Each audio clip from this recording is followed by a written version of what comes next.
And it is the Getaway, a Friday afternoon edition, getting started with a special guest joining us on the phone. And are you back in Vermont, Grace? I am. I'm in the Mad River Valley as we speak. Excellent. Well, welcome home. Oh, thank you. It's awesome to be back. And it was a great performance last night before the Patriots dismantled the Steelers there in Foxborough as well. So. Dismantled, that's the right word. I know. It was so fun. I was really, it was an honor to be able to do it, and it was a last minute thing. And it was, they kept it very top secret. Didn't want anybody to know that I was going to be there, but it was a real pleasure. Well, we found out earlier in the day and told everybody they had to be definitely tuning in and watching, like they wouldn't be watching the Patriots game anyway around here, right? Right? I know. Why wouldn't you tune in? It's the kickoff of the football season. It's absolutely. Exciting. And it was exciting. It was exciting to see you there. You've had a pretty good year this year. The Rolling Stones had you come up and sing. You opened up the National Football League last evening and a brand new solo album. I know. It's been a whirlwind for sure. And, I've never been more grateful for support and sort of all the unexpected and beautiful things that have been coming my way. It's really, it's kind of more than one person can bear. But I'm holding up okay. Okay, well, that's good because you're living the dream for everybody else listening right now, right? Oh, I feel the same way. Whenever I come back to Vermont, I think that, my homeland is the place I come to remember what the dream really is, So it goes both ways. Excellent. So you were in California, I read, where you were doing a lot of the writing, and from the experience from working with Dan Auerbach of the Black Keys, he kind of like set you off in a different direction as to how you went about your songwriting. Is that true? I mean, I think, and on some levels, yeah, especially the specific change came from the approach to songwriting from a place of using a drum pattern and from using the beat of the music to essentially say, like, okay, how do you want the audience to dance to this, And of course, I love dancing, and there's nothing makes me happier than looking out in the crowd and seeing people boogieing. So that really became the focus of this record, was giving people something to dance about and something to celebrate. And anybody who's been to your concerts knows that you get people to get up and dance pretty quickly as soon as you start playing, actually. So I'm very bossy about it. I'm very angry people don't dance. Well, that's good. No, that's good. Sometimes a little encouragement goes a long way. Exactly. I think everybody should and has the right to enjoy music any way they want.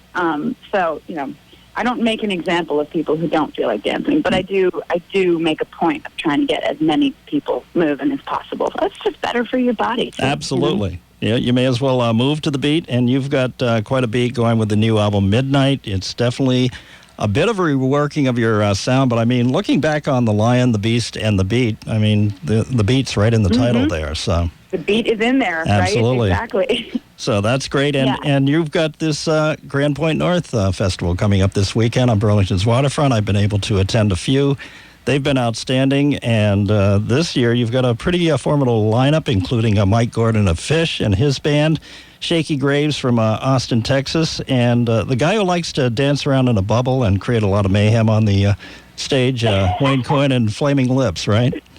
That's right. I know. It's going to be a real blast this year. This is definitely a culminating year for me, especially because this is the 5th annual. And usually, if a festival isn't going to work, it dies well before its 5th year. So I'm so pleased and grateful to Vermont for providing the platform for a festival that can actually sustain itself. I think probably most of that comes from the fact that, it's not like we can throw some huge Lollapalooza, Bonnaroo size, Coachella event here.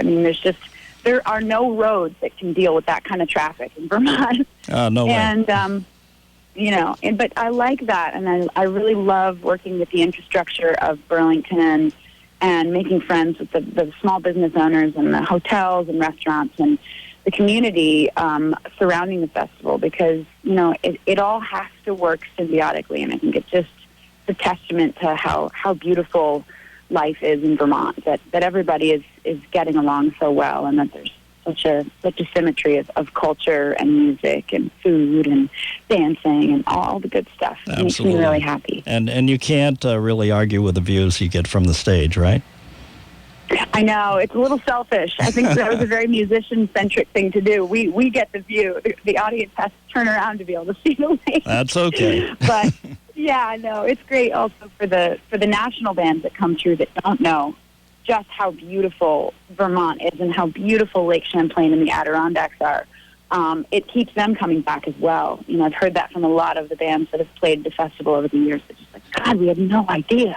And, you know, they continue to return, and the crowds keep coming out to see them. So it makes me happy. Well, we know the tourists come here for a reason, and we kind of take the views and everything for granted to a certain extent, but not totally. So it's great to. No, I think that, you know, every time the leaves start turning and you cruise around. Yes, we've got the leaf peepers, but we've also got plenty of locals, you know, walking down the Common Road in Waitsfield, just enjoying the place that we live. And I think that's part of being in Vermont is being in the moment and enjoying and being grateful for what you have.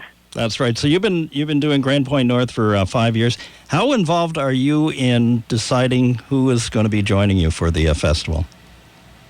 I get pretty involved. Okay, I was going to say bossy, but I'm not. You were going there.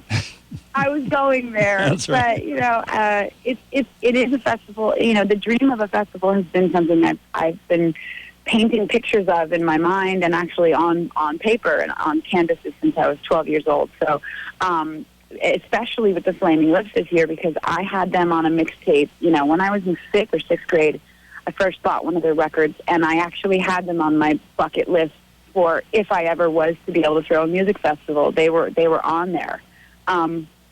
So to be able to see those dreams coming true, even just tiny step by tiny step, it's really incredible. And so what we usually do is we throw, you know, we spitball at the beginning with Alex Crothers from Higher Ground. Yeah. And then we grow the lineup based on sort of starting at the top tier of like, what's the dream scenario? And then we come down to reality and look at, you know, just how hard it is to get some of these bands and whether they're touring or not, or whether they're, you know, in somewhere, you know, in Europe and you have to fly back or whatever. And a lot of times, you know, you just get these miracle moments, you know, like we did with the Avett Brothers, who happened to be touring through a couple years ago, and they just said yes immediately because they were friends. So we usually start with the friends and familiar acts who we've been touring with, who Right. Already have some knowledge of where we're from and what I, you know, where I come from. And then, you know, a lot of times it's just them doing me a favor or me returning the favor. So this year with the Flaming Lips, it was just me and Wayne, you know, shooting the breeze about a benefit record that he wanted to do, which was a Beatles tribute. And they redid all the Sgt. Pepper's album and then sold it to benefit the Cats and Dogs Shelter of Oklahoma City, I believe. Okay. And I did that. And then I did another one of his festivals for his manager in Oklahoma City. And so I think this is certainly a symbiotic returning of the favors. But yes, I'm very involved, and there's a lot of texting and calling of my friends and folks that I meet out on the road. And this year all the more, because there's always fun, exciting friends that just turn up whether I invited them or not. That's right. So sometimes there's a surprise, like Kenny Chesney all of a sudden just coming up on stage with you, right? I think Grand Point North has become, you know, an addictive experience for him. So, great. Good like deal. I said, whether he's invited or not, he likes to show up. Excellent. So this all starts off Saturday afternoon, and how great is it that it's the Harwood Union High School Assembly Band opening up the Grand Point North Festival? I know. That was such a great surprise, the 7 days contest that they ran. You know, I found out later just how they won that contest, because I thought it was quite a feat. a feat. And I had nothing to do with it. I really had nothing to do with it. But it was an exciting thing to see, and to see the tradition of music carrying through from the very high school that I came from. It made me really proud. I bet. And you were just there for the graduation celebration this year as well. And now Bruce did come in earlier this week and described how he came up with his plan, and his daughter helped execute it, and they get to kick it off on Saturday afternoon, 3 o'clock. So it should be a great and beautiful weekend as far as the weather starting off on Saturday. Maybe a little bit of rain on Sunday, but we're all used to that, so it's no big deal. We're all used to the rain, That's exactly. right. And that's one of the great things about throwing a festival in Vermont. We all know how to prepare for the weather. We all know how to enjoy ourselves in the mist and the fog and the rain and the snow. It's all good. So tell me a little bit about the new band. I know your husband is still in the band in the drum chair, and Benny's on guitar. Who have you added on in this band? Well, it's been an alternating cast of characters since we started opening up the floodgates. I just kept getting phone calls from bands that we've toured with, friends that I've met over the years that are just like, dude, you got to call this girl, or you've got to try this percussionist, or, oh, man, this guy, he's just stopped playing with this other band. You got to go call him. And so once the word got out that I was opening it up to more musicians, people just came out of the woodworks, and it was really hard to nail down a lineup because I loved everybody that was turning up for these auditions. And so it's continuing to be a rotating cast of characters, more so earlier in the summer when we were like trying to scramble to get a band together for the Stones shows, and we opened for Neil Young and all these things. It was just like, oh my God, we have to find a band like now. Right. So right now the lineup is 7 people, and it consists of basically half nocturnals and half new members. We have some Vermont locals. We have Daiki Hirano, who played with Benny in one of Benny's solo projects, as well as a bunch of amazing bands in Burlington over the years, and he's an amazing percussionist. Tim Doe on the bass, and he was also formerly in the band The Wigs. We have Eliza Hardy-Jones, who is our resident party starter, and she's an amazing singer as well as a musician from Philadelphia. And she came on recommendation from the Dr. Dog camp and also the fellows from the War on Drugs who were at Grand Point North last year. Right, so that was one of those phone calls I got where it was just like, you can't pass this person up. You have to get her. And then we also have Ben Alleman on keys, who I first saw at the Flynn Theater. He was playing the organ with Dr. John. So it's pretty cool to be able to be the other guy playing the keyboard when you're playing with Dr. John. I mean, Dr. John kind of has command. So Ben has that awesome New Orleans swagger, and he's a good Southern boy. So right now the lineup is like I said, it's sort of an extended nocturnals on steroids kind of vibe. Okay. A good mixture of new music and some of the older stuff as well, or? Oh, for sure. Yeah. I mean, I've always written the songs for the band, so I think that I'm not. There's just this record.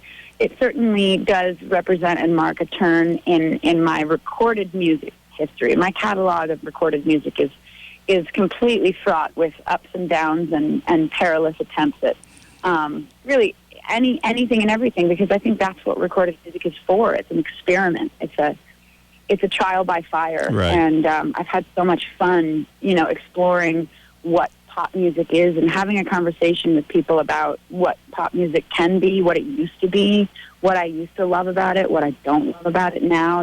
There's a lot of that goes on when you're making a record, but ultimately, once I get out on stage, it's just all bets are off. There's no wind machine. There's no backup dancers. There's no backing track. There's no, it's just me doing my thing. Same thing I've been doing for the last, over a decade. And doing very well. Over a decade, right. Speaking of, I know this is kind of a turn in the conversation, but this being September 11th, do you recall where you were on this date? I do. I was in Warren, Vermont, at my godfather's house painting barnboard. He has a beautiful old barn that houses the Phantom Theater, and they were renovating the theater and getting ready for the next season of shows there, and I was just painting the side of the barn, and Right. had the radio turned on, and suddenly the world was turned upside down. And I remember it really clearly. Terrifying experience, but one that was my first year out in the real world. I had just graduated from Harwood, and I took a year to start recording music, and I was a waitress at American Flatbread, and I was just trying to make ends meet and paint houses, and then suddenly, reality and the wild and unexpected and chaotic parts of life kind of all hit me at once. Right, even in the Mad River Valley, no matter where you are. Absolutely not. I'll never forget it. I was actually listening to WDEV. Okay. There you go. That's good. I'm glad you were tuned in right here. And, it was wild. I'm sure everybody remembers that. Absolutely. Unless they weren't born or they were an infant. Yep. But we do remember. That's the way we can take a look at it. But going forward, you've got Grand Point North coming up this weekend, a great celebration to tell us that, that decade of hard work that you've put in is really paying off for you. Well, that's exactly right. And I think it's paying off for everybody who's been so supportive and so unbelievably confident as Vermonters. We all dare to dream. I think that's why people move here. They come here to have the audacity to try something absolutely unexpected and out of this world. And that's the thing about being a Vermonter that I'm so proud of. And I just want to share it. That's what the festival is all about. Excellent. And we look forward to enjoying it this weekend. And thank you very much for spending the time here with us today, and also over the weekend. You got some great friends coming in with Flaming Lips, Shaky Graves out of Austin, Mike Gordon, of course, from Fish, Green Sky Bluegrass, Marco Benevento, Amy Helm, the Handsome Strangers, Spirit Family Reunion, Odessa, and that's a lot right there. And we haven't even touched upon some of the local bands that get their opportunity to perform in front of bigger crowds. So it works both ways, Absolutely. It's so exciting. It's so much about the local scene and the music that's coming out of our own beautiful state. Absolutely. So it makes me really very, very grateful, and I'm looking forward to seeing everybody there. And thank you so much for this lovely conversation. My pleasure. And one of the main things that we do here on the Getaway is play a lot of local musicians, just to make sure that people do understand what a thriving music scene that we do actually have right here in the Green Mountains. And it's not. And nothing to take away from Fish or, Strange Folk or Grace Potter or anybody else. But there are a lot of people, that are out there, playing music and doing a great job and working at it. And this gives us all a chance to go, it can be done, and you are definitely that shining example. So congratulations to you as well. Well, thank you. Thank you so much. And I'm very excited to continue that and to discover some new music. So I'll just keep tuning in like I always do and getting all the good inside scoop on the new local acts. Absolutely. So keep it coming. And I'll definitely do that. And anytime you'd care to stop by the studio, you're more than welcome, Grace. Oh, thank you. Okay. I'll come crash the place. Okay, that sounds good. Well, have a great weekend. Love it. We'll see you out there this weekend, and thank you for spending the time. And let's play one of the songs from Midnight, Alive Tonight. Anything we should know about this song, Grace? Oh, I wrote it right here in Waitsfield. I wrote it on a rainy day in Waitsfield. Very, very, very loud rain, and on the demo you can hear it. You can hear the pellets of rain coming down. Good deal. Thank you, Grace. Have a great day. You as well. Have a great weekend.